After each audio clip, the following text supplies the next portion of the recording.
अस्सलाम वालेकुम स्टूडेंट्स। आज हम लोग जो टॉपिक डिस्कस करेंगे वो है जी कि किस तरीके से हम लोग किसी भी जीन को प्रेडिक्ट कर सकते हैं प्रोकैरियोट्स के अंदर। हम लोग जो है आज के टॉपिक के अंदर प्रोकैरियोट्स के टॉपिक को जो है वो कवर करने की कोशिश करेंगे। सबसे पहला पॉइंट जो हम लोग डिस्कस करेंगे वो है जी कि how we can predict a gene. Gene को प्रेडिक्ट कर सकते हैं। जनरल पॉइंट्स डिस्कस कुछ करेंगे कि किस तरह से जीन्स को जो है हम लोग प्रेडिक्ट कर सकते हैं। Categories of gene prediction programs, कौन कौन से प्रोग्राम्स जो हैं वो यूज़ हो रहे हैं, एल्गोरिदम्स कौन कौन से यूज़ हो रहे हैं, उनको हम लोग डिस्कस करने की कोशिश करेंगे। फिर देखेंगे कि वो एल्गोरिदम्स जो हैं वो प्रोकैरियोट्स की स्पेसिफिकली जीन को किस तरह से प्रेडिक्ट कर सकते हैं। Conventional determination of open reading frames, open reading frame क्या है इसके बारे में डिटेल डिस्कस करेंगे। फिर हम लोग मैनुअली कैसे ओपन रीडिंग फ्रेम को जो है ना वो डिटेक्ट कर सकते हैं, उसको हम लोग डिस्कस करेंगे। फिर देन होगा जी हमारे पास के हिडन मार्कअप मॉडल्स, जो हम लोग पीछे से पढ़ते आ रहे हैं, लास्ट लेक्चर में भी हम लोगों ने डिस्कस किया कि उसको हम लोग जो है वो किस तरह से यूज़ करेंगे in prediction the genes of prokaryotes. इसी तरह से एक और मॉडल है, मार्कअप मॉडल का इम्प्रूव मॉडल है, जिसको हम लोग जो है ना इंटरपोलेटेड मॉडल मार्कअप मॉडल कहते हैं। ये किस तरह से वर्किंग कर रहा है और ये कैसे हमारी हेल्प करता है जीन प्रोडक्शन के अंदर, उसके बारे में पढ़ेंगे। फिर हमारे पास लास्ट में जो है वो कुछ सर्वर्स होंगे, कुछ टूल्स होंगे जो कि जीन प्रोडक्शंस के लिए यूज़ हो रहे हैं, उनको हम लोग जो है वो देखने की कोशिश करेंगे। गर्ज ये कि आज जो है वो लेक्चर थोड़ा सा लंबा होने वाला है। जी, बात स्टार्ट करते हैं जी कि जीन प्रेडिक्शन के हवाले से। जिस तरह मैंने लास्ट टाइम भी ये कहा था कि जो सीक्वेंसेस हैं न्यूक्लियोटाइड्स के, उनकी तादाद जो है वो बढ़ती चली जा रही है डेटाबेसेस में। अब ये जो हम लोगों की मॉडर्न सीक्वेंसिंग टेक्निक्स आ गई हैं, लाइक होल जीनोम सीक्वेंसेस है, सीक्वेंसिंग है, नेक्स्ट जनरेशन सीक्वेंसिंग है। हमारे पास विद इन फ्यू आवर्स में पूरे के पूरे ऑर्गेनिज्म का जो है ना वो होल जीनोम सीक्वेंस जो है वो हो जाता है। जबकि पहले हमें एक जीन का सीक्वेंस करवाने के लिए भी जो है ना वो कई कई दिन लग जाते थे। अब मॉडर्न टेक्नोलॉजीज़ के थ्रू हम लोग चंद घंटों के अंदर जो है ना वो किसी भी माइक्रो ऑर्गेनिज्म का जो है वो कंप्लीट सीक्वेंस जो है, पूरे जीनोम का उसका सीक्वेंस जो है वो हासिल कर लेते हैं। लेकिन उस न्यूक्लियोटाइड के अंबार में से जो कोडिंग रीजन है या जो यूजफुल रीजन है, उसको एक्सट्रैक्ट करना स्टिल एक जॉब है। और अगर हम लोग पूरे जीनोम में मौजूद जितने भी कोडिंग रीजन्स हैं, जितनी भी जीन्स हैं, उनको आइसोलेट करना शुरू कर दें थ्रू एक्सपेरिमेंटेशंस, तो वो बहुत ही जो है ना वो लेबोरियस टास्क हो जाता है। उससे बेहतर है कि हम लोग जो है ना वो कंप्यूटर्स की जो है ना वो हेल्प ले लें। अब कंप्यूटर्स क्या करते हैं, कंप्यूटर्स हमें जो है ना वो डिफरेंट पैटर्न्स को रिकॉग्नाइज करते हैं। मैंने आपको लास्ट टाइम भी कहा था कि जो हमारा कोडिंग रीजन होता है ना, उसमें न्यूक्लियोटाइड्स जो है वो रैंडमली फिट नहीं होते। ठीक है, ये जो हमारा पूरे का पूरा थ्रेड है किसी क्रोमोसोम का या पूरे के पूरे जीनोम का जो डीएनए है, उसमें खास तौर पे जो कोडिंग रीजन है वो बड़े ही जो है ना प्रिसाइज मैनर में एक खास तरतीब से लगा होता है। ठीक है, और जिस तरह हम लोगों ने कई बार प्रोटीन के चैप्टर्स के अंदर पढ़ा है, अगर कहीं से प्रोटीन का किसी एक भी अमाइनो एसिड का सीक्वेंस चेंज हो जाए तो पूरी प्रोटीन का स्ट्रक्चर डिस्टर्ब हो जाता है। प्रोटीन का स्ट्रक्चर डिस्टर्ब तो मतलब प्रोटीन का फंक्शन भी खराब तो मतलब वो पूरे का पूरा मेटाबॉलिक पाथवे जिसके अंदर वो प्रोटीन यूज होने वाली है वो खराब। और अगर कोई मेटाबॉलिक पाथवे खराब हो रहा है तो हम लोगों को कोई डिजीज कंडीशन जो है वो फेस करनी पड़ सकती है। सेल की सर्वाइवल के ऊपर जो है वो ऑब्जेक्शन लग सकता है। ठीक है, इसलिए एक न्यूक्लियोटाइड जो कोडिंग रीजन के अंदर है खासतौर पे, उसका प्रिसाइज होना जो है ना वो बहुत ज़रूरी है। वो रैंडमली फिट नहीं हो सकता। ये बात तो क्लियर हो गई हमारे पास। ठीक है, कि कोई भी कोडिंग रीजन का न्यूक्लियोटाइड जो है वो रैंडमली नहीं प्लेस्ड होता हमारी बॉडी के अंदर, वो बड़े ही एक खास अंदाज में जो है ना वो प्लेस्ड हुआ होता है। ठीक है, अब हम लोगों ने क्या करना है, हम लोगों ने ऐसे सॉफ्टवेयर्स डिजाइन करने हैं जो उन पैटर्न्स को रिकॉग्नाइज कर सकें, जो डिटेक्ट कर सकें लोकेशंस को ओपन रीडिंग फ्रेम्स की। अभी ओपन रीडिंग फ्रेम्स क्या होते हैं? ठीक है, जब भी हमारे पास एक full length stretch of DNA है, उस डीएनए का सारा रीजन जो है ना वो कोडिंग रीजन के अंदर शामिल नहीं होता। हम लोगों ने ये बात पढ़ी हुई है। ठीक है ना, हमारे पास जो है ना वो आप लोगों ने जीन का जो है ना वो स्ट्रक्चर पढ़ा है, जिसमें आपने देखा है कि कुछ डीएनए के अंदर जो है वो जंक पोर्शन होता है जिसका कोई काम नहीं होता। कुछ जो है ना वो रेगुलेटरी रीजन्स होते हैं, जिस तरह से प्रमोटर्स हैं, ऑपरेटर्स हैं, और ये हमारे पास स्ट्रक्चरल जीन्स की कोडिंग रीजन्स हैं, जिन्होंने एक्चुअली जो है ना वो ट्रांसक्राइब और देन ट्रांसलेट होकर जो है ना वो हमारे पास प्रोटीन्स बनानी है। ठीक है। सो हम बात करें जब ओपन रीडिंग फ्रेम्स की, तो उसकी एग्जैक्ट लोकेशन को आइडेंटिफाई करना, उसकी एग्जैक्ट लोकेशन को जो है ना वो फाइंड आउट करने के लिए हमें जो है ना वो कुछ सॉफ्ट, इसी तरीके से जब हम लोग जो है ना वो यूकैरियोटिक जीन्स को देखते हैं, तो यूकैरियोटिक जीन्स में और कॉम्प्लेक्स जो है ना वो केमिस्ट्री हमें देखने को मिलती है, कि उसमें हमें जो है ना वो इंट्रॉन्स और एक्सॉन्स भी जो है वो ऑब्जर्व करने पड़ेंगे, उनको भी हमें देख, इंट्रॉन्स एक्सॉन्स के साथ साथ फिर हमें उसके अपस्ट्रीम रीजन्स, उसके प्रमोटर्स, उसके जो है ना वो एक्सॉन की स्टार्ट साइट, इंट्रॉन्स की स्टार्ट साइट्स साइट्स, ठीक है। फिर इसी तरह से यूटीआरस हो गए, इसी तरह से राइबोसोम बाइंडिंग रीजन्स हो गए। तो ये मल्टीपल जो है ना वो पोली ए टेल्स के बारे में, कैप्स के बारे में, ये मल्टीपल जो है ना हमें फीचर्स को आइडेंटिफाई करना पड़ेगा और देखना पड़ेगा किसी भी यूकैरियोटिक जीन्स को जो है ना वो प्रेडिक्ट करने के लिए। इसीलिए यूकैरियोटिक की जो जीन्स की प्रेडिक्शन है वो ज़्यादा कॉम्प्लेक्स है, ज़्यादा मुश्किल है थ्रू सॉफ्टवेयर्स करना एज़ कम्पेयर टू प्रोकैरियोट्स। और प्रोकैरियोट्स में हम लोग जो है ना वो सक्सेसफुल हो गए हैं कि इस तरह के हम लोग सॉफ्टवेयर्स डेवलप कर सकें जो कि बड़े ही प्रिसाइज फॉर्म में जो है ना हमें जीन्स की प्रेडिक्शन करके देते हैं, एज़ कम्पेयर टू यूकैरियोट्स में हमें स्टिल अभी जो है ना इम्प्रूवमेंट्स की ज़रूरत है। सो लास्ट पॉइंट जी, कि कोडिंग रीजन हमारे पास वो जो है ना रैंडम नहीं होता। कोडिंग रीजन जो है उसके अंदर बहुत ही जो है ना वो वाज़िया किस्म का एक पैटर्न होता है as compare to non coding regions. ठीक है ना? कोडिंग रीजन में एक ख़ास किस्म का पैटर्न जो है ना वो हमें देखने को मिलता है as compare to non coding region. For example बल्कि इस चीज़ को हम लोग आगे जो है ना वो डिटेल से डिस्कस करते हैं। तो बात करते हैं जी कि categories of gene prediction programs, कौन-कौन सी जो है ना वो कैटेगरीज़ हैं जो कि जीन प्रेडिक्शंस के अंदर इन्वॉल्व हैं। नंबर 1 आ रही है जी एब इनिशियो बेस्ड अप्रोच, और नंबर 2 है जी होमोलॉजी बेस्ड अप्रोच। अब ये एब इनिशियो बेस्ड अप्रोच क्या है? एब इनिशियो बेस्ड अप्रोच ऐसे सॉफ्टवेयर्स को, ऐसे प्रोग्राम्स को कहते हैं जो कि एक्चुअली जो है ना वो ट्रेन करते हैं पहले अपने आप को, ठीक है?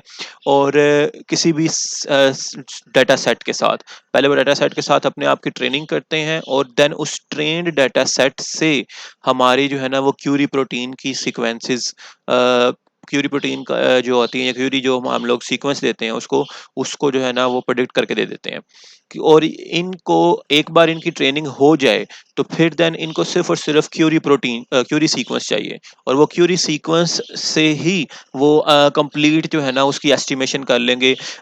एक सिंपल सीक्वेंस से जो है ना वो कंप्लीट पता लगा लेंगे कि इसके अंदर ये जीन और ये जो है ना प्लेस के ऊपर मौजूद है, ठीक है। इसकी ये दो मेजर जो है ना वो पॉइंट्स के ऊपर ये जो है वो जीन की फीचर्स के ऊपर डिटेक्शन करते हैं, प्रेडिक्शन करते हैं। Number 1 is gene signals. Gene signals कौन-कौन से हो सकते हैं जी? स्टार्ट और स्टॉप कोडॉन्स हो गए, इंट्रॉन स्प्लाइस रीजन्स हो गए, ट्रांसक्रिप्शन फैक्टर्स हो गए, राइबोसोमल बाइंडिंग साइट्स हो गई, इसी तरह पॉली टेल्स की साइट्स हो गई। ये इन रीजन्स को, इन सिग्नल्स को फाइंड आउट करते हैं। देखते हैं कि पूरे जीनोम में कहाँ-कहाँ पर ये वाले सिग्नल्स जो है ना वो अवेलेबल हैं, ठीक है? इसी तरीके से इसमें फिर दूसरी जो चीज़ आती है वो ये आती है जो बड़ी प्रोमिनेंट सिग्नल है, वो है जी ट्रिपलेट कोडॉन स्ट्रक्चर। हम लोगों ने जब ट्रांसक्रिप्शन ट्रांसलेशन को डिस्कस कर रहे थे तब हम लोगों ने कहा था कि जो 3 कोडॉन्स हैं इसमें से थर्ड लेटर होता है कोडॉन का, वो बड़ा ही जो है ना वो प्रोमिनेंट होता है, ठीक है? अ, प्रोमिनेंट मतलब सिग्निफिकेंस होता है, ठीक है? उसमें एक ख़ास किस्म की जो है ना वो उसमें हमने पढ़ा था कि वो प्योरीन्स की प्रेफ़रेंसेस ज़्यादा होती हैं एज़ कम्पेयर टू पायरिमिडीन्स की, ठीक है? सो ये जो है ना वो ट्रिपलेट कोडॉन का जो स्ट्रक्चर है 3-3 रीजन्स को फाइंड आउट करने का, ये इस चीज़ को भी जो है ना वो पैटर्न को भी रिकॉग्नाइज़ करने की कोशिश करता है, क्योंकि एक बार स्टार्ट कोडॉन गुज़र गया, अब स्टार्ट कोडॉन के आगे जो है ना वो 3-3 न्यूक्लियोटाइड के रीजन्स को जो है वो रीड करना शुरू कर देगा और पता लगाना शुरू कर देगा कहाँ पे जाकर स्टॉप कोडॉन आ रहा है। फिर स्टॉप कोडॉन के बाद क्या पॉली ए टेल रीजन है या नहीं है? अगर नहीं है तो इसका मतलब वो स्टॉप कोडॉन, ये उसने जो है ना वो फ्रेम गलत पकड़ा है। ठीक है ना? उसको नया फ्रेम जो है वो सर्च करना पड़ेगा। फिर इस तरह से ये मल्टीपल जो है ना वो एल्गोरिदम्स जो है उसको उन सिग्नल्स को, जीन के सिग्नल्स को जो है ना वो सर्च करता है हमारी क्यूरी सीक्वेंस में से। और नंबर 2 पे आता है जी हमारे पास जीन कंटेंट। फिर वो सेकंड नंबर के ऊपर जिस चीज़ को देखता है वो देखता है जीन कंटेंट्स को। जीन कंटेंट्स क्या है जी? स्टैटिस्टिकल डिस्क्रिप्शन है कोडिंग रीजन्स की, कि मैंने पहले बताया कि कोडिंग रीजन्स के अंदर खास पैटर्न्स होते हैं, ठीक है। उसकी स्टैटिस्टिकल जो है ना मॉडल की डेवलपमेंट की जाती है कि कौन सा रीजन कोडिंग है। अगर इस रीजन के अंदर कोई एक आपको पैटर्न नजर आ रहा है तो इसका मतलब ये कोडिंग होगा। अगर इसके अंदर कोई पैटर्न नजर नहीं आ रहा, रैंडमनेस है, तो इसका मतलब ये जो है ना वो नॉन कोडिंग रीजन है। सो इस तरह से पैटर्न रिकग्निशन की बेस के ऊपर जो है ना वो जीन कंटेंट्स की को रिकॉग्नाइज करता है और देन उसको एलिमिनेट करता है, ठीक है। जिसमें वो इन हेल्प लेते हैं हम लोग हिडन मार्कऑफ मॉडल के हवाले से। हम लोगों ने ये बात पहले भी डिस्कस की थी कि हिडन मार्कऑफ मॉडल जो है वो हमें ट्रेनिंग के थ्रू जो है वो डिटेक्शन में हेल्प करेगा। सेकंड है जी हमारे पास homology based approach. Homology based approach में क्या किया जाता है कि आपका जो है ना वो पूरे का पूरा जीनोम का सीक्वेंस है, आप उस जीनोम के सीक्वेंस को जो है ना ट्रांसक्राइब करवा लो, ट्रांसलेट करवा लो, ठीक है। उसको जो है ना वो आप प्रोटीन के सीक्वेंस में कन्वर्ट करवा लो और देन प्रोटीन के सीक्वेंसेस को जो है ना वो सर्च करना शुरू कर दो। उस अब जोन जोन सा रीजन आप किसी भी डेटाबेस में मौजूद प्रोटीन के रीजन से मिल रहा है, इसका मतलब वो वाला जो है ना रीजन वो जीन को प्रेडिक्ट कर रहा है, ठीक है। सो इस तरह से होमोलॉजी बेस्ड मैचिंग की बेसिस के ऊपर जो है ना ये अप्रोच जो है वो आपकी क्यूरी सीक्वेंस में से जीन्स को प्रेडिक्ट करके देती है कि आपकी क्यूरी सीक्वेंस के अंदर ये वाली जो जीन है ना वो मौजूद है। ये वाली अप्रोच ज़्यादा फ्रूटफुल इस तरह से है क्योंकि ये उन बल्कि जो है ना वो क्यूरी सीक्वेंस के लिए होगी जो कि ना बड़ी रिनाउंड और बड़ी जो है वो प्रोमिनेंट या बड़ी कॉमन माइक्रो ऑर्गेनिज्म से लिया गया, ठीक है। लेकिन कोई ऐसा अगर माइक्रो ऑर्गेनिज्म है जिसकी इतनी कॉमन जो है वो सर्च नहीं होती, बड़े रेयर किस्म के ऑर्गेनिजम्स हैं, तो फिर उसमें हमें जो है ना वो एब इनिशियो मेथड जो है वो अडॉप्ट करना पड़ेगा।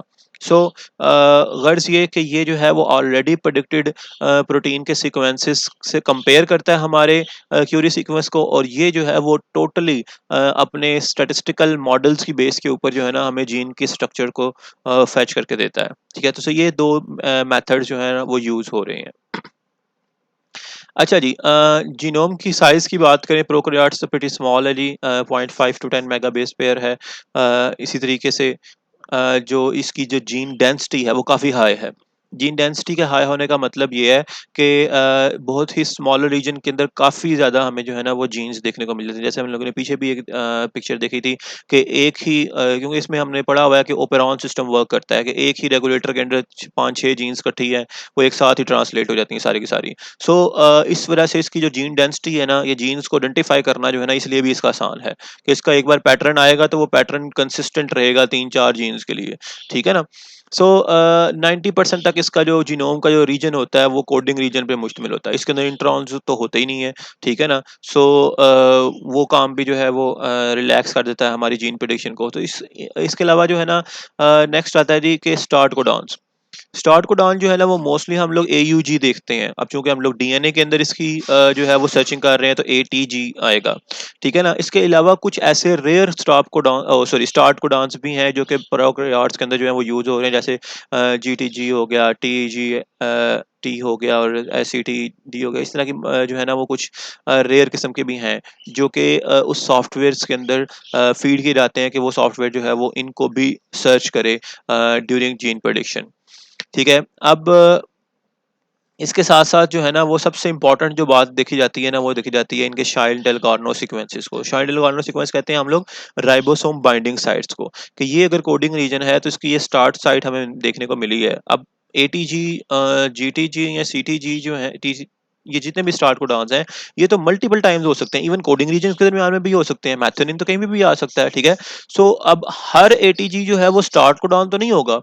सो इस बात को सॉफ्टवेयर्स को बताने के लिए कि कौन सा एटीजी जो है जिसको उसने इनिशियल जो है वो अमीनो एसिड के तौर पे कंसीडर करना है, वो साथ में चेकआउट करता है शाइन-डेल्गार्नो सीक्वेंस को कि राइबोसोम बाइंडिंग साइट उससे पहले मौजूद है कि नहीं है। ये जो राइबोसोम बाइंडिंग साइट है ना, ये एक्चुअली जो है ना इस एक खास किस्म का जो है ना वो सीक्वेंस होता है, कंसेंसस सीक्वेंस होता है। जिस तरह प्रमोटर रीजन होता है वैसे इसका भी जो है ना वो कंसेंसस सीक्वेंस होता है जो कि कंप्लीमेंट्री होता है 16S राइबोसोमल आरएनए के होता है, क्योंकि इसने राइबोसोम को अपने साथ बाइंड करवाना है और राइबोसोम के अंदर राइबोसोमल आरएनए होता है जो कि उस राइबोसोम को इस जीन के साथ बाइंड करने में हेल्प आउट करता है, ठीक है ना। सो इसलिए इस रीजन को उस राइबोसोमल आरएनए का कंप्लीमेंट्री होना बहुत जरूरी है, ठीक है ना। तो शाइन-डेल्गार्नो सीक्वेंसेस को डिटेक्ट करता है ये सॉफ्टवेयर ताकि जो है उसको आइडेंटिफाई कर सके। देन इसी तरीके से जो है वो जो पॉसिबल उसके कोडॉन्स की केमिस्ट्री है, हमने बात की कि जितने भी जो उसका पैटर्न है उसको आइडेंटिफाई करने की कोशिश करता है। इसी तरह से देन लास्ट में जो है ना वो स्टॉप कोडॉन्स को आइडेंटिफाई करने की कोशिश करता है। इसी तरीके से अगर हम लोग स्टॉप कोडॉन्स की बात करें ना, तो प्रोकैरियोटिक सिस्टम में स्टॉप कोडॉन्स जो हैं वो वेरी करते हैं। कुछ ऐसे स्टॉप कोडॉन होते हैं जो बड़े ही रेयर होते हैं, कुछ ऐसे स्टॉप कोडॉन होते हैं जो बड़े ज़्यादा जो है ना वो पाए जाते हैं प्रोकैरियोट्स के अंदर। सो स्टॉप कोडॉन की भी इंडिकेशन तभी होगी कि ये वाला इस अमाइनो इस कोडॉन को जो है वो स्टॉप कोडॉन के तौर पे कंसीडर करना है कि अगर उसके बाद जो है उसको रो इंडिपेंडेंट टर्मिनेटर मिलता है, जो कि मोस्टली जीन्स के अंदर होता है, सब जीन्स के अंदर नहीं होता, कुछ जीन्स के अंदर जो है वो रो डिपेंडेंट होता है, ठीक है ना। सो उसमें जो रो इंडिपेंडेंट होता है उनकी डिटेक्शन जो है वो ज़्यादा आसानी से हो जाती है, क्योंकि उनके अंदर हमें पता है कि एक हेयर पिन लूप बनता है। इसी तरह से फिर पोली ए टेल बनाने के लिए जो है वो मल्टीपल जो है ना ये फैक्टर्स जो है, पोली ए टेल इसमें नहीं आएगा बल्कि स्ट्रिंग ऑफ टी आएगा, मल्टीपल टीज जो है वो एट द एंड जो है वो हमें देखने को मिलेंगे। सो ये जो है ना वो कुछ ऐसे फीचर्स हैं जो कि प्रोकैरियोटिक जीन को उस पूरे उसके जीनोम में से जो है ना वो सिलेक्ट प्रिडिक्ट करने में जो है ना उस सॉफ्टवेयर्स की हेल्प आउट करेगा, ठीक है ना। अब सॉफ्टवेयर्स इन तमाम फीचर्स को अकाउंट में रखेगा कि ये कोई भी फीचर्स मिल रहे हैं, उन तमाम फीचर्स को जो है ना वो ऐड अप करके एट द एंड जो है वो हमें बता देगा कि आपके इस जीनोम के अंदर ये रीजन जो है ना वो जीन का रीजन है, और ये कुछ ना कुछ प्रोटीन को जो है ना वो कोड कर रहे हैं। अच्छा जी, नेक्स्ट आ रहा है जी कि ओपन रीडिंग फ्रेम ओआरएफ जो है वो क्या चीज़ होती हैं। हम लोगों ने ये बात पढ़ी हुई है, there are 6 types of open reading frames. अब वो 6 type of open reading frames हैं क्या? यहाँ पर जो है ना वो यहाँ पर आपको जो है ना वो डीएनए की एक डबल स्ट्रैंड जो है ना वो डीएनए नज़र आ रहा है, जिसमें अब इसकी 2 स्ट्रैंड्स एंटी पैरेलल, एक जो है वो यहाँ से इस साइड पे जा रही है 5 to 3 prime, then 5 to 3 prime जो है यहाँ से रिवर्स आ रही है, ठीक है ना। अब जो जीन्स है ना वो ज़रूरी नहीं कि वो सिर्फ और सिर्फ ये अपर स्ट्रैंड के अंदर या 5 से 3 वाली साइड के ऊपर ही हो सकें, ठीक है ना। और ये भी ज़रूरी नहीं कि फर्स्ट हमेशा जो न्यूक्लियोटाइड है वो ट्रांसलेटिंग न्यूक्लियोटाइड ही हो, ठीक है ना। वो सेकंड से भी स्टार्ट हो सकते हैं, वो थर्ड से भी स्टार्ट हो सकते हैं, ठीक है ना। सो ये जो है वो इसलिए हमारे पास जो एक डायरेक्शन का या एक अगर हम लोग सिंगल स्ट्रैंड ले, लेट्स से मैं ये टॉप स्ट्रैंड ले रहा हूँ, तो टॉप स्ट्रैंड के अंदर जो है ना देयर आर 3 पॉसिबिलिटीज, ठीक है, कि जहाँ से जिन पॉइंट से कोई भी जीन का रीजन जो है ना वो स्टार्ट हो सकता है, अमाइनो एसिड की ट्रांसलेशन स्टार्ट हो सकती है। 3-3 लेटर को रीड करना है ना। तो फॉर एग्जांपल यहाँ पे अगर हम फर्स्ट पॉसिबिलिटी को देखें तो AAC से स्टार्ट हो रहा है। सेकंड पॉसिबिलिटी को देखें तो वो जो है ना वो ACT से स्टार्ट हो रहा है, ठीक है ना। इसी तरह थर्ड पॉसिबिलिटी से हम लोग बात करें तो वो जो है हमारे पास ये जो है ना वो CTG से स्टार्ट हो रहा है, CTG से। सो ये हमारे पास जो है ना वो 3 reading frames, open reading frames जो है ना वो बन जाते हैं, +1 +2 +3 के नाम से। सिमिलरली इसी तरीके से जब हम लोग कम्प्लीमेंट्री स्टैंड को देखते हैं तो उस कम्प्लीमेंट्री स्टैंड में भी जो है ना वो 3 ही पॉसिबिलिटीज हैं, ठीक है ना। CAA जो है वो फर्स्ट हो सकता है रीडिंग फ्रेम, देन इसी तरह से AAT जो है वो सेकंड रीडिंग फ्रेम हो सकता है, फिर इस तरह से ATA जो है वो थर्ड रीडिंग फ्रेम हो सकता है, ठीक है ना। सो 3 हमारे पास जो है ना वो पॉसिबिलिटीज इसकी कम्प्लीमेंट्री स्टैंड में भी देखने को मिलती हैं। सो ये हमारे पास जो है ना वो टोटली किसी भी एक डीएनए के सीक्वेंस की अगर हम लोग ट्रांसक्रिप्शन की बात करें तो वो 3 रीजन से जो है ना वो ट्रांसलेट हो सकता है, इसलिए हम लोग इसको 6 रीडिंग फ्रेम्स कहते हैं। 3 प्लस साइन जो कि 5 प्राइम टू 3 प्राइम में जा रहे होते हैं, और 3 जो नेगेटिव साइंस हैं वो इसकी कम्प्लीमेंट्री स्टैंड के होते हैं, ठीक है। अब अगर हम लोग स्टॉप कोडॉन की बात करें ना, तो स्टॉप कोडॉन जो है वो रैंडमली जो है ना तकरीबन हर 20 कोडॉन्स के बाद जो है वो फिट हो जाता है एक नॉन कोडिंग रीजन के अंदर, ठीक है। ये जो है ना वो पैटर्न्स में से एक पॉइंट है जो मैं पैटर्न्स की बात कर रहा हूँ, कि जो नॉन कोडिंग रीजन होता है उसमें स्टॉप कोडॉन जो है वो हर 20 कोडॉन्स के बाद आएगा, ठीक है ना। रैंडमली फिट होगा, जिसकी वजह से उस रीजन की ट्रांसलेशन नहीं हो पाती, जिस वजह से नॉन कोडिंग रीजन की ट्रांसलेशन मुकम्मल हो ही नहीं पाती। अगर कोई अमाइनो एसिड, कोई प्रोटीन जो है वो 100 अमाइनो एसिड पर मुश्तमिल है, तो इसका मतलब उसके जो है वो 300 कोडॉन्स होना बहुत जरूरी है, ठीक है ना। और रैंडम फिटिंग जब हम लोग कर रहे हैं कोडॉन्स की, तो इस हर 20 के बाद अगर आ रहा था तो इसका मतलब उस जीन के लिए जिसके 100 अमाइनो एसिड हैं, तो 300 कोडॉन्स तक कोई भी स्टॉप कोडॉन नहीं आना चाहिए। सो ये एक जो है ना वो पैटर्न है जो कि हमें देखने को मिलता है।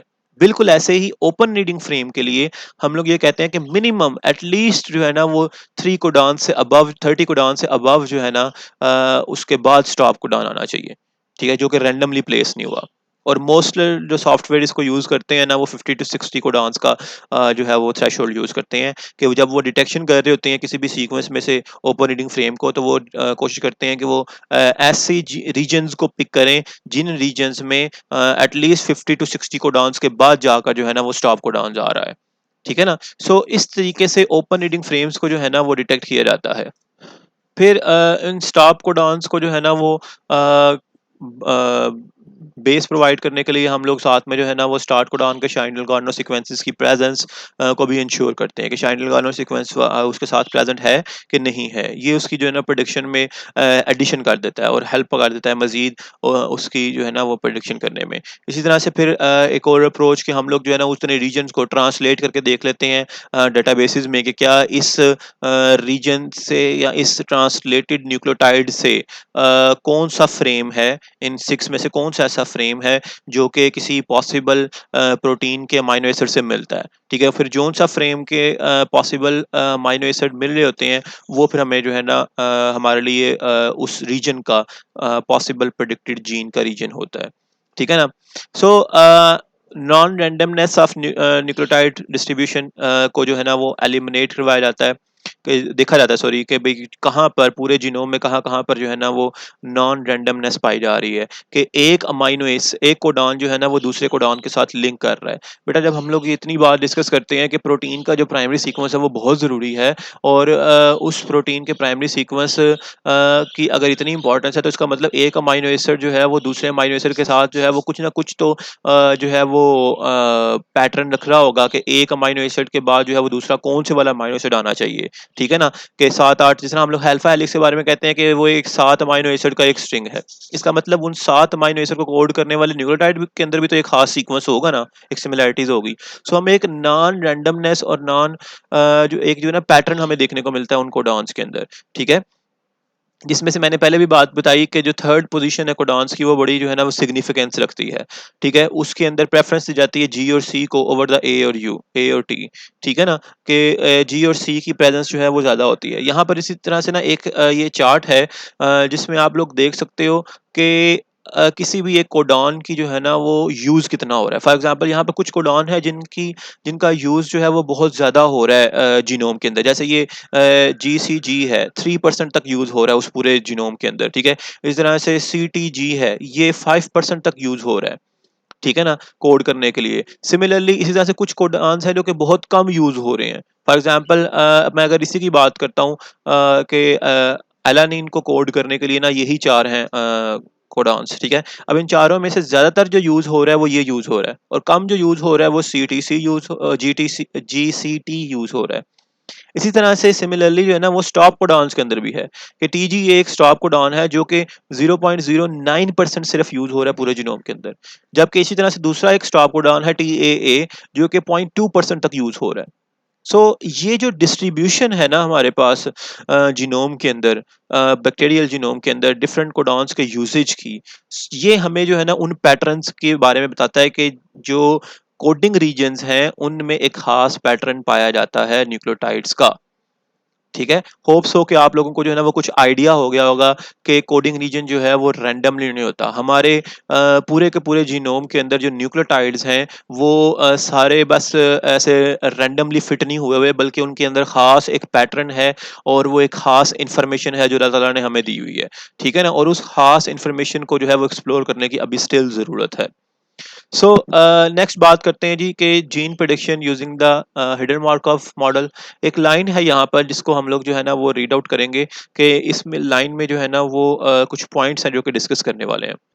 अच्छा, आपको जो है ना वो मार्कव मॉडल का लास्ट लेक्चर जो है ना वो याद होगा, उसमें हम लोगों ने बात पढ़ी थी कि जितना भी किसी एक पोजीशन के ऊपर किसी एक न्यूक्लियोटाइड की जो प्रेजेंस है वो डिपेंड करती है उसके प्रीवियस न्यूक्लियोटाइड की जो है ना वो पोजीशन के ऊपर। लाइक स्टेट 2 जो है उसकी उसके ऊपर कौन सा न्यूक्लियोटाइड आएगा, इसका कुछ रीजन के अंदर कुछ केसेस में जो है ना इनका इन्हिसार जो है उसके प्रीवियस के ऊपर डिपेंड कर रहा था, प्रीवियस न्यूक्लियोटाइड के ऊपर डिपेंड कर रहा था। बिल्कुल यहाँ पर वही बात बताने जा रहा है कि Markov model describe the probability of distribution of nucleotide in a DNA sequence in which conditional probability of a particular sequence position depends upon the k previous positions। k यहाँ पर जो है ना वो एक्चुअली ऑर्डर के बारे में बता रहा है कि कौन सी ऑर्डर का मार्कव मॉडल जो है वो हम लोग यूज करने जा रहे हैं। जिस तरह हम लोगों ने जो है ना वो कुछ पढ़ा था कि जीरो ऑर्डर मार्कव मॉडल जो है वो क्या होता है, वो इंडिपेंडेंट होता है प्रीवियस स्टेट से, उसकी डिपेंडेंसी नहीं होती पिछले स्टेट की। तो ये बेस्ट डिस्क्राइब कर सकता है हमें रैंडम सीक्वेंसेस के बारे में। ठीक है ना, हम लोग ऐसे किसी जीरो ऑर्डर मार्कअप मॉडल के अंदर हम सबमिट करवाते हैं अपनी सीक्वेंसेस को, तो वो जो है ना वो रैंडम सीक्वेंसेस को बड़े अच्छे तरीके से जो है ना हमें डिटेक्ट करके दे सकता है। इसी तरह से फर्स्ट ऑर्डर जो है वो क्या करेगा, वो डायमर्स को उसकी प्रीवियस स्टेट के ऊपर लिंक कर रहा था, वो डायमर को डिटेक्ट करने के लिए यूज हो रहा है, जिसमें हम जीसी रिपीट्स वगैरह जो है वो फाइंड कर सकते हैं। सेकंड ऑर्डर जो है वो मार्कअप मॉडल के अंदर जो है वो प्रीवियसली टू स्टेट्स जो है उनको उनके ऊपर प्रीवियस टू स्टेट्स के ऊपर जो है वो डिपेंडेंसी आ रही होती है, जिसमें ट्राई हमारी फ्रीक्वेंसी फाइंड आउट की जाती है। ये बेस्टली डिस्क्राइब करती है हमारे कोडॉन्स की केमिस्ट्री को। जिस तरह मैंने अभी पिछली स्लाइड के अंदर बात की कि थर्ड लेटर जो कोडॉन के अंदर जो थर्ड लेटर होता है वो एक सिग्निफिकेंस रखता है। ठीक है ना, उसकी प्रेजेंस और जो है ना वो सिग्निफिकेंसली होती है। तो थर्ड ऑर्डर से जो है ना वो हम लोग बड़े अच्छे अंदाज में जो है ना वो पता लगा सकते हैं किसी भी मार्कov मॉडल के हवाले से। अच्छा जी, यहाँ पर एक और बात करता है कि ओलिगोन्यूक्लियोटाइड जो डिस्ट्रीब्यूशन होती है किसी भी कोडिंग रीजन के अंदर, वो नॉन कोडिंग रीजन से बहुत मुख्तलिफ होती है। इतनी पिछली इतनी डिस्कशन से मैं ये बात तो अंदाजा हो गया कि न्यूक्लियर जो कोडान्स हैं वो रैंडमली फिट नहीं होते, बल्कि वो एक खास ऑर्डर के अंदर फिट होते हैं। इसका मतलब अगर कोई किसी एक रीजन के अंदर कोई एक कोडान है, तो जो सेकंड कोडान होगा उसकी डिपेंडेंसी उससे पिछले कोडान के ऊपर जरूर हो रही होगी। एटलीस्ट दो कोडान्स जो हैं वो आपस में एक दूसरे के साथ जो है वो जरूर एक जो है ना वो सिंक्रोनिसिटी के साथ जो है ना वो आगे ट्रेवल करेंगे। तो इसका ये मतलब हुआ कि हमारे पास जो है ना वो कुछ हेक्सामर्स बन गए हैं। ठीक है, अब हम लोग क्या करते हैं, हम लोग मार्कव मॉडल को जो है ना वो ट्रेन करते हैं एक सेट ऑफ सीक्वेंसेस से, नोन जीन्स की लोकेशन से। हम लोगों ने अपने मार्कव मॉडल को ट्रेन किया एक नॉन जीन की लोकेशन से। ठीक है ना, और उसने ट्रेनिंग हासिल की, और उस ट्रेंड जो हमारे पास एल्गोरिदम है, उस एल्गोरिदम को हम लोग अप्लाई करते हैं अपने एक अननोन सीक्वेंस के ऊपर, ताकि वो उस अननोन सीक्वेंस में से फाइंड कर सके नॉन रैंडम डिस्ट्रीब्यूशन ऑफ ट्राइमर्स और हेक्सामर्स इन अ न्यू सीक्वेंस। ठीक है ना, कि वो हम लोगों ने पहले अपने मार्कव मॉडल की ट्रेनिंग करवाई एक नॉन जीन लोकेशन के साथ। देन हम लोगों ने उस ट्रेंड एल्गोरिदम को ना हम लोगों ने एक अननोन या एक न्यू सीक्वेंस दिया, और उसे कहा कि अब इस सीक्वेंस में से जो है ना हमें हमारी जीन फाइंड आउट करवा कर दो, एक नॉन रैंडम जो डिस्ट्रीब्यूशन है उसको निकाल के दो, एक पैटर्न जो तुमने देखा है वो निकाल के दो। अब उसके लिए फिर हमें क्या करना पड़ेगा, या ट्राइमर, और बेस्टली अगर हम डिस्क्राइब करें तो चूंकि मैंने इससे पहले बताया कि एक कोडॉन डिपेंड कर रहा होता है अपने से प्रीवियस कोडॉन के ऊपर। ठीक है ना, तो इसका मतलब हमें जो है ना वो एक कोडॉन के अंदर तीन है चूंकि, तो फिर दो कोडॉन के लिए हमें सिक्स मर्ज वाला जो है ना वो एक मार्कov मॉडल जो है वो डेवलप करना पड़ेगा। सो हमें जो है वो सिक्स यूनिक न्यूक्लियोटाइड्स जो हैं जो इकट्ठे आ रहे हैं किसी भी कोडिंग रीजन के अंदर, उनकी प्रोबेबिलिटी बहुत ज़्यादा होती है as compare to random chance के। ठीक है ना, सो इस तरह से अगर हम लोग कोई ऐसा मार्कव मॉडल यूज करें, कोई ऐसे ऑर्डर का मार्कव मॉडल यूज करें जो हमें सिक्स जो है ना न्यूक्लियोटाइड्स का की डिपेंडेंसी एक साथ जो है वो दिखा सके, तो वो कौन सा हो सकता है जी, वो हो सकता है हमारे पास फिफ्थ ऑर्डर मार्कव मॉडल हो सकता है। कि फिफ्थ ऑर्डर मार्कव मॉडल जो है ना वो हम लोग यूज कर सकते हैं इन हेक्सामर्स की डिटेक्शन के लिए। ठीक है, और एक्चुअली ये सिक्स जो हमारे पास सॉरी फिफ्थ ऑर्डर मार्कव मॉडल है ना ये यूज भी हो रहा है बहुत से सॉफ्टवेयर्स के अंदर। इस फिफ्थ ऑर्डर मार्कव मॉडल के साथ जो है ना वो कुछ एक प्रॉब्लम्स हैं। ठीक है ना, वो ये प्रॉब्लम्स हैं कि छोटी जीन्स को तो ये बड़े अच्छे तरीके से डिटेक्ट कर पाता है, लेकिन जो लंबी जीन्स हैं उनके अंदर जो है ना वो इतनी ज्यादा अमाउंट में ये हेक्सामर्स का पैटर्न नहीं देखने को मिलता। ठीक है ना, फिर हमें क्या करना पड़ेगा, ऑर्डर चेंज करना पड़ेगा जो कि 1 से लेकर 8 तक हो सकता है। हम लोग सिर्फ और सिर्फ रिलाय फिफ्थ के ऊपर नहीं कर सकते, ठीक है ना। अब हम लोग जो को फिर मल्टीपल ऑर्डर वाला एक मार्कअप मॉडल डेवलप करना पड़ेगा, और वो मल्टीपल ऑर्डर ऑर्डर वाला मार्कअप मॉडल जो होता है उसको फिर हम लोग जो है ना वो इंटरपोलेटेड मार्कअप मॉडल कहते हैं, ठीक है ना। सो ये मोर फ्लेक्सिबिलिटी है कि हाँ, ये जो है ना वो ज़्यादा अमाउंट के डाटा को जो है ना वो चेक कर सकता है, उसमें से जो है ना वो वेरिएबल न्यूक्लियोटाइड्स के पैटर्न को जो है ना वो डिटेक्ट कर पाएगा, क्योंकि इसके अंदर variables order of markup models जो हैं वो यूज़ हो रहे हैं, ठीक है ना। हायर ऑर्डर मॉडल्स जो हैं वो सफिशिएंट अमाउंट ऑफ डाटा के लिए जो है ना वो यूज़ हो रहे हैं, और लोअर ऑर्डर मॉडल्स जो होंगे वो स्मॉलर अमाउंट ऑफ डाटा के लिए जो है ना वो यूज़ हो सकते हैं। जीन कंटेंट और लेंथ डिस्ट्रीब्यूशन जो है वो वेरी करती है, ये बात हम लोग जानते हैं। जीनोम टू जीनोम बहुत ज़्यादा वेरी करती है, और किसी एक जीनोम के अंदर भी जो है वो वेरी करती है, तो फिर हमें जो है ना वो एक मिक्सचर जो है वो एक मिक्सचर यूज़ करना पड़ता है। अब जो टिपिकल जीन्स होती हैं, दो सेट्स हमारे पास जो है ना वो जीन्स के बनते हैं। टिपिकल जीन्स प्रोकैरियोट्स की होती हैं, उनमें 100 to 500 अमाइनो एसिड्स की लेंथ होती है, ठीक है। और जो एटिपिकल जीन्स होती हैं उन वो जो है ना या तो बहुत शॉर्टर होंगी 100 से, या फिर वो 500 से बहुत लंबी होंगी, ठीक है ना। वो दोनों केसेस में से कोई भी हो सकती है, उनको हम एटिपिकल जीन्स कहते हैं। अब टिपिकल जीन की एक शॉर्ट रेंज है 100 to 500, इनको डिटेक्ट करना जो है ना वो आसान है। जैसे मैंने पहले बताया, इसके लिए हम लोग फिफ्थ ऑर्डर मार्कअप मॉडल लगाएंगे तो वही सारी जीन्स को जो है ना वो डिटेक्ट कर देगा। लेकिन पूरा जीनोम के अंदर जब हम लोग जीन को प्रेडिक्ट करने जा रहे हैं, तो उसमें हमें ये नहीं पता कि कौन कितनी जो है ना इसमें टिपिकल जीन्स होंगी या कितनी जो है वो एटिपिकल जीन्स होंगी, ठीक है ना। या तो हमें टास्क मिला हो ना कि आपके पास ये जीनोम है और इस जीनोम में से सिर्फ और सिर्फ आपने टिपिकल जीन्स को निकालना है, फिर तो हम कोई भी फिफ्थ ऑर्डर टूल उठाएंगे और उसको में से जो है ना वो जीन की प्रेडिक्शन करवा देंगे, और वो हमें सिर्फ और सिर्फ टिपिकल जीन्स को निकाल कर देगा। लेकिन अगर हमें टास्क मिला हो कि हमने उसमें से टिपिकल और एटिपिकल दोनों को निकालना है, जितने भी पॉसिबल जीन्स है सबको निकालना है, तो फिर उसके लिए फिर हमें जो है ना वो ये वाला मॉडल जो है ना वो यूज करना पड़ेगा, जिसमें इन दोनों जीन्स के लिए जो है ना वो यूज किया जाता है। अब ये वर्क कैसे करता है, ये इसकी एक सिंपलीफाइड डायग्राम जो है ना वो यहाँ पर दी गई है। ये एक्चुअली वो स्टेट्स हैं। जिस तरह हम लोग बात करते थे स्टार्ट कोडान जो है, उसमें स्टार्ट कोडान हम लोग जो मोस्टली यूज करते हैं वो क्या होता है, AUG। अब यहाँ पर ये फर्स्ट पोजीशन है कोडान की, ए। जहाँ पर अब इसमें देख ले सकते हो आप लोग किसकी पॉसिबिलिटी ज्यादा आ रही है स्टार्ट कोडान में। अब ये ना एक यूं समझ लें कि ये वो मार्कअप मॉडल की ट्रेंड स्टैटिस्टिकल जो है ना वो टूल है हमारे सामने। अब उसके अंदर ये ट्रेनिंग हो चुकी है ऑलरेडी, उसको पता है कि स्टार्ट को डाउन उसको लेना है जिसमें ज्यादातर जो है ना वो ए फर्स्ट पोजीशन के ऊपर हो, सेकंड पोजीशन के ऊपर क्या हो जी टी हो, और थर्ड पोजीशन के ऊपर क्या हो जी।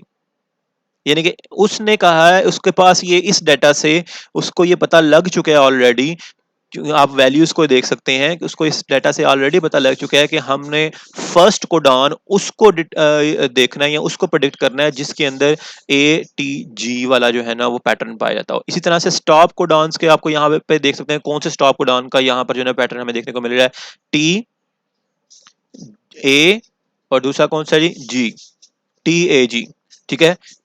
जिस तरह हम लोग इसको हम अगर हम स्टाफ को डाउन को देखते हैं माइन RNA के फेम में तो UAG होता है, ठीक है। तो ये उसका स्टॉप को डाउन की इंडिकेशन कर रही है, ठीक है। फिर इसी तरीके से जो है ना वो इसकी दो डिफरेंट सेट्स हैं। एक सेट है हमारे पास टिपिकल कोडिंग स्टेट के लिए, और एक सेट है हमारे पास एटिपिकल कोडिंग स्टेट के लिए। अब ये IMM का जो है ना, जो मैंने पीछे भी बताया, ये IMM का ट्रेंड मॉडल का जो है ना पिक्चर है कि IMM जो है ना वो स्टार्ट और स्टॉप को डाउन को रिलेट कर लेगा बड़ी आसानी से। अब जीन्स के जो दरमियानी रीजन है उसको रीजन करने के लिए ना वो दोनों के थ्रू गुजरेगा। वो उस रीजन में से पहले जो है ना वो टिपिकल मॉडल को गुजारेगा, ठीक है, और देन जो है ना वो एटिपिकल मॉडल को भी गुजारेगा। फिर देखेगा कि कौन सा मॉडल जो है ना वो जीन की प्रेडिक्शन में हमें ज्यादा जो है ना वो जो हमारी क्यूरी सीक्वेंस है उसका जो स्कोर है वो किस मॉडल से ज्यादा मिल रहा है, वो टिपिकल से मिल रहा है या जो है ना एटिपिकल से मिल रहा है। फिर देन वो उस के अकॉर्डिंगली जो है ना वो प्रिसाइज प्रिडिक्शंस करके हमें जो है ना वो रिजल्ट दे देगा।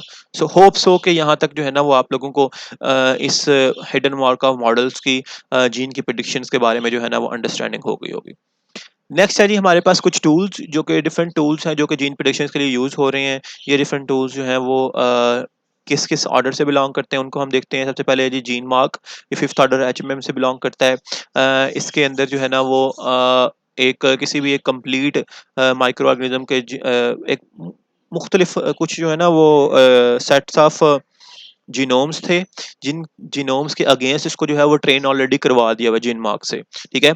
अगर तो आपका क्यूरी सीक्वेंस उन एनलिस्टेड ऑर्गेनिजम्स में से कोई है जिसके अगेंस्ट इसको जो है ना वो ट्रेन करवाया गया है, तो वेल एंड गुड, ठीक है। ये तो बड़ी अच्छे अंदाज में फिर आप लोग क्या करोगे, उसकी सबमिशन करवाते वक्त ना, इसके वेबसाइट के ऊपर इसकी सबमिशन करवाते वक्त आप जो है उस ऑर्गेनिज्म को सिलेक्ट कर लोगे कि भाई हमारा जो जीनोम है ना वो इस ऑर्गेनिज्म से बिलोंग करता है। लेकिन अगर कोई और उस ऑर्गेनिज्म से बिलोंग नहीं करता आपका जीनोम, आपका क्यूरी जीनोम, तो फिर आप लोग क्या करोगे जी कि आप लोग जो है ना उससे जो क्लोजेस्ट मोस्ट क्लोजेस्ट ऑर्गेनिज्म होगा, यानी कि उसी ऑर्गेनिज्म की जेनेरा से जो है वो बिलोंग कर रहा होगा, आप लोग जो है वो लाइक फॉर एग्जांपल बिसिलस ल्यूकिम्फिरेमस है, से उसने ट्रेनिंग करवाई है, तो आपके पास बेसिलस सबटिलस है, ठीक है। तो आप लोग जो है ना वो बेसिलस जीन को जीनस को किसी भी ऑर्गेनिज्म को जो है ना वो आप लोग सिलेक्ट कर लोगे, देन अपने क्यूरी प्रोटीन को क्यूरी सीक्वेंस को सबमिट करवाओगे और देन आपको जो है ना वो रिजल्ट्स मिल जाएंगे। देन ग्लिमर है, ये आईएमएम एल्गोरिदम को जो है वो यूज कर रहा है। अब ये जो है ना वो दो काम करता है। फर्स्ट ये क्या करता है, ये मॉडल बिल्डिंग करता है, और नेक्स्ट सेकंड के ऊपर ये क्या करता है, ये जीन प्रोडिक्शन करता है। ये वाले सिर्फ जीन प्रोडिक्शन कर रहा है। ये पहले क्या करता है, आपके क्यूरी सीक्वेंस को का जो है ना वो अपने ट्रेंड मॉडल के साथ चेकिंग करता है। जैसे हमने अभी पीछे बात की कि ये पहले जो है ना वो चेक करेगा कि टिपिकल से जाना है आपकी क्यूरी सीक्वेंस ने या एटिपिकल से जाना है, ठीक है ना। फिर जिस भी रूट के थ्रू आपके क्यूरी सीक्वेंस की प्रेडिक्शन हो सकती है, after building model according to your query sequence, then फिर वो जीन की प्रेडिक्शन करेगा। सो ये दो टू स्टेप प्रोसेस के अंदर जो है ना वो ग्लिमर हमें फाइंड आउट करके देता है। ये एक्चुअली जो है ना वो जेनमार्क से कुछ काफी जो है ना वो लेटेस्ट भी है और अच्छा भी है। इसी तरह से हमारे पास जो है ना वो एक और टूल है, ये भी फिफ्थ मॉडल के ऊपर करता है। इसका अपना जो है ना वो एक ट्रेंड मॉडल है, ये उसके अगेंस्ट जो है ना वो चेक करके देता है, ठीक है। अब इन तीनों के अंदर एक कॉमन प्रॉब्लम है, वो क्या है जी कि ये इम्प्रिसाइज प्रेडिक्शंस करते हैं ट्रांसलेशन इनिशिएशन साइट की। तो उसकी रीजन ये है कि जो है ना इनके पास इनसफिशिएंट जो है ना वो डाटा मौजूद है ट्रेनिंग का, ठीक है। क्योंकि जिस जमाने में ये बनाए गए और तब उनके पास एक लिमिटेड अमाउंट ऑफ डाटा था, और अब जो है वो डाटा बेसिस के अंदर जो है वो हर दूसरे दिन को न्यू सीक्वेंस आ रहा है, तो डाटा बेसिस बढ़ते चले जा रहे हैं, तो इसकी ट्रेनिंग जो है वो उतनी तेजी से अपडेट नहीं होती, ठीक है। जिसकी वजह से जो है ना ये बाज का जो है ना वो इम्प्रिसाइज प्रिडिक्शन करते हैं। और इसकी क्योंकि ये नहीं डिटेक्ट कर पाते राइबोसोमल बाइंडिंग साइट को, इनका काम सिर्फ स्टार्ट स्टॉप कोडॉन और कोडिंग रीजन के पैटर्न के अंदर है। ये इन तीनों ने अपने एल्गोरिदम के अंदर राइबोसोम बाइंडिंग साइट्स की डिटेक्शन को जो है वो ऐड नहीं किया। सो हमारे पास आरबीएस फाइंडर एक ऐसा है जो कि शाइन डेल्गानो सीक्वेंस को जो है फाइंड आउट करता है, और देन जो है ना अपने इंट्रिंसिक प्रोबेबिलिस्टिक मॉडल को, जो कि इसके अंदर ऑलरेडी ट्रेन मॉडल है, उसके अगेंस्ट फिर आपके क्यूरी सीक्वेंस को जो है ना वो डिटेक्ट करके देता है। सो ये डिफरेंट टूल्स थे जो कि हमारे पास जो है ना वो यूज़ हो रहे हैं, और इन्हीं टूल्स को यूज़ करते हुए हम लोग जीन्स की प्रेडिक्शन कर सकते हैं। मैं आप लोगों को कहूँगा कि आप लोग जो है ना वो ज़रूर जाएं इन टूल्स के ऊपर, और अपनी डिफरेंट कोई भी रैंडम जीनोम में से सीक्वेंस उठा के, प्रोकैरियोटिक सीक्वेंस उठा के, और जीन्स को प्रेडिक्ट करने की कोशिश करें, और फाइंड देखें कि इनकी जो है ना वो सबमिशंस किस तरह से हो रही हैं और कैसे रिजल्ट्स आ रहे हैं। किसी प्रॉब्लम के केस में आप कमेंट्स कर सकते हैं। Thank you so much. अल्लाह हाफिज़।